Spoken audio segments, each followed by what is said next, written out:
our wall of slavery. Many Ghanaians say that slavery was a blessing. Some people say slavery was a blessing. And the blessing that I've heard is that I got to be born in America, so that was my blessing. But what happened to us after we were taken? Not that we left. Some people say, oh, well, you know, when you all left. It wasn't no vacation. Not at all. I didn't leave here leisurely to go to America and hang out, to take care of white folks' babies. Help build the country. And help build the country, okay? When we were forcibly taken out of here, what happened? So this wall was to show people who think that this was a blessing, what those blessings were. Hangings, lynchings. You remember Emmett Till? Exactly. Now, Emmett Till did whistle at that white girl, I understand. But for whistling at a white girl, he wound up like this. Yeah. His mother refused to close the coffin because she wanted the world to see what America had done to her baby. Another example of cruelty.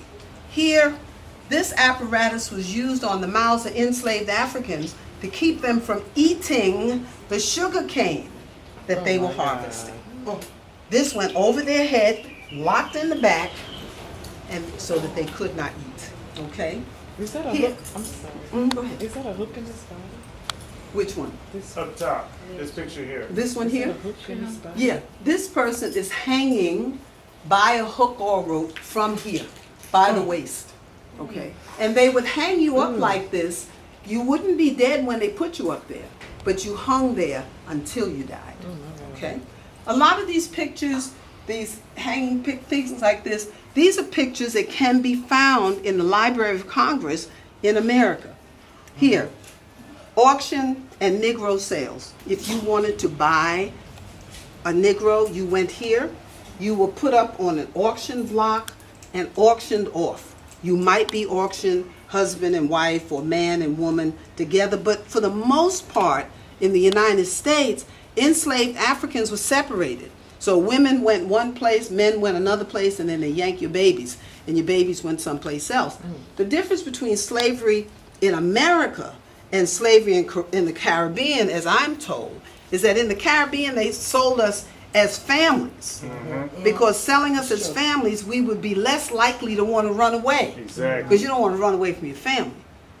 But in America, they separated us. So that it was possible for a man and a woman at some point to meet together and wind up getting married. And you come home to introduce your mama to your wife or your husband, only to find out that it's your brother or your sister. Other pictures of hangings, signages, $1,200 to $1,250 for Negroes. This one is a picture that was taken, I believe this was in Chicago.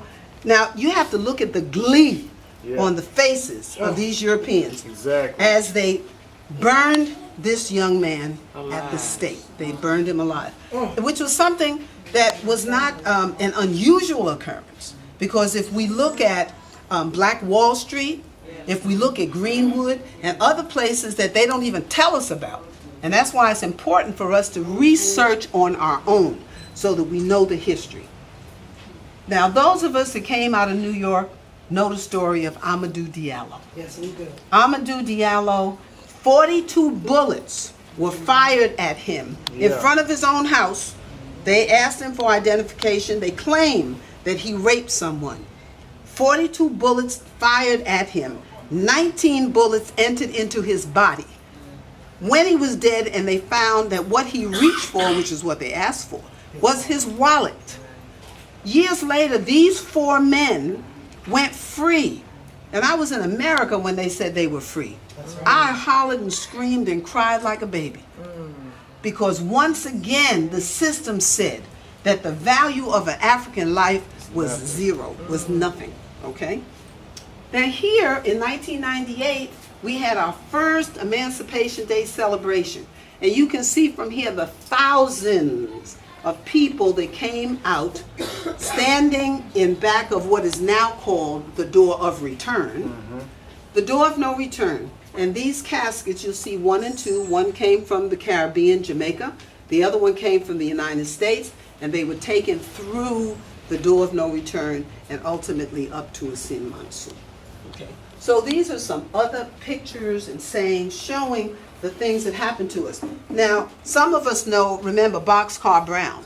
Boxcar Brown and some of his associates. Now, we have to remember, I'm not racist. I have a hard time telling my grandchildren that. They go, oh, you don't like white people. I said, this has nothing to do with me not like white people. I like you all better, okay? But there were white people that helped us during slavery. And these folks helped Boxcar Brown. They put him in a box, drilled holes in the box, put it on a train, and mailed it to Canada to freedom. Okay. Wow. Here again, there are more pictures depicting how we were taken as slaves, the ships, the type of ships, and how we were loaded up. And the thing to remember when we talk about slavery, that they did not come here and take slaves. We were enslaved and then taken out. Okay, and I think that's really very important. People say, oh, well, they took slaves. No. Most of the people that were taken out of here were enslaved and then taken away. This picture here is a picture of an enslaved African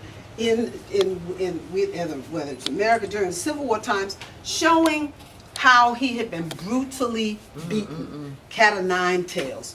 One young man doing a tour, and that's why when the sister said she was really happy with the tour guide yesterday, that the guy, he told it correctly. He didn't, butter things up or water things down. I heard a young man at Asin Mansu explaining this picture. And he said that these are tattoos on the back of this enslaved African. And I started not to say anything. I had my own group, and I was like, okay, I'm not going to say anything. But then it was like, That's the too much. ancestors would give me a swift kick in my butt. That's and I too said, much. excuse me, my brother, not for nothing. These are not tattoos, and let me explain to you how they got like that. And for those that don't know, these are keloids. You can whip somebody, and if you put salt or garlic in the wound, it will roll back, and it will never heal. Yeah. Okay. Though it heals over like this, it will always be painful. Okay. So I explained it to him, and I asked him who told him that. I said, who told you that? And he said, whoever it was that trained him. So I said, well, you just tell him that One Africa said, okay, and I will be back up here to see your director, because that is a gross, that is really out and out. There it is. And then here we have a picture showing the enslaved Africans at auction, woman being sold, looking at how, remember, we were not considered human, 3/5. we were considered animals, okay? So you have them here, flex his muscle, see if his teeth are good, can he run, is she fit for childbearing? This particular picture, and God bless the dead, I love my husband, but I really wanted to kill him, okay? He and his cronies decided that they were going to take my, and this was a, what do you call it when it's collector's item. Okay. They were going to take this picture and they were going to put it on T-shirt. Ooh. So they took it off the wall and then tried to pull up the picture from the matting, and it tore. So they didn't understand why I was so upset, because they said, it's only a newspaper article. No, it's not. No, it wasn't. So I didn't kill him. I had somebody to do it over for me as a painting, but I kept it. So just showing what it is that we went through. These are some other pictures. Here we have the Declaration of Independence, the Constitution. And when people ask, am I an American citizen? I say no, because I'm not. I am an amendment to the Constitution. All of you are. Because if you remember correctly, when the Constitution was written, it did not include us. We were animals. So the Constitution ultimately was amended to include us. So I'm an amendment to the Constitution. I never stood in front of anybody and raised my hand and took a pledge of allegiance to America. So I'm not a citizen as such like that. Okay. Excuse me, sister. Yes, honey. What is the purpose of this design on the brother's neck? This is to keep the enslaved African from being able to lie down. Just imagine when you try to lay down, my God. it's just like the yoga exercise. You lean back, you can only go so far. That's what this is. It's another form That's of punishment? torture that was used. And I've seen that in a lot of pictures. Yes. He tried to run through force. He wouldn't. You get far. can't go He'd catch everything. exactly. You could not go far.